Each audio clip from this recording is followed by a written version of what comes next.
ఉగాది పండుగ ఎలా జరుపుకోవాలి ఏమన్నా ఇవన్నీ పంచాంగ శ్రవణం అని చెప్పారు. ఉగాది పండుగ ఎలా చేయాలి? ఉగాది రోజు సూర్యోదయం కంటే నిద్ర లేవాలి. ముందు చక్కగా తలకు నువ్వుల నూనె పెట్టి అభ్యంగన స్నానం చక్కగా సూర్యుని ముందర నిలబడుకొని ఒకసారి సూర్య నమస్కారాలు చేసేసుకొని తల స్నానం చేయాలి. నలుగు పిండి పెట్టుకుంటే నలుగు పిండి పెట్టుకొని చేయండి. కొత్త బట్టలు ధరించండి.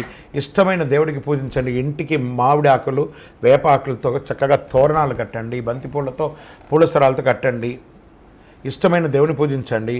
ఉగాది పచ్చడి తాగండి. ఆహారం తినడానికంటే ముందు ఉగాది పచ్చడి తాగండి. ఉదయం లేదా సాయంత్రం వీలు చూసుకొని గుడికి వెళ్ళండి. ఉగాది రోజంతా ఆలయంలో పంచాంగ శ్రవణం రకరకాల సమయాల్లో చేస్తుంటారు కాబట్టి పోయి దేవాలయంలో వినడం చాలా మంచిది. ఇంకా మన మాధ్యమం ద్వారా కూడా, ఎందుకంటే అన్ని యొక్క టీవీ ఛానల్స్లోనూ మనం చెప్తున్నాం కాబట్టి మాధ్యమంలో వివిధ రకాలైన ఛానల్స్లో కూడా చెప్తుంటారు, మనం కూడా దాన్ని చెప్తుంటాం. దీన్ని కూడా మీరు చేసుకోవచ్చు. ఉగాది రోజు పంచాంగ శ్రవణం వింటే మంచిది, ఆయుష్కరమని పెద్దలు చెప్పారు.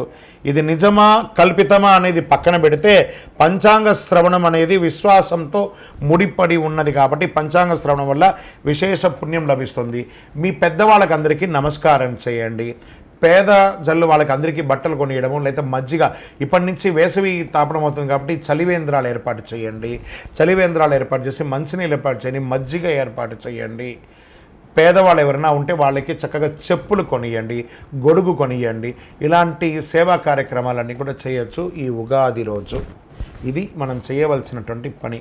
అన్నిటికంటే కూడా ప్రేమగా చిరునవ్వుతూ ఉండే, అద్భుతంగా చేసుకునే భక్ష భోజనాలతో కూడినటువంటి ఆహారాన్ని మన ఇంట్లో వండి ఇతరులకు కూడా పంచిపెడితే ఐశ్వర్యం కలుగుతుంది. నహి నహి బహుదానం అన్నదానం సమానం అన్నారు. ఉగాది రోజు వీలుంటే ఒక్కరికైనా భోజనం పెట్టండి. విజయోస్తు.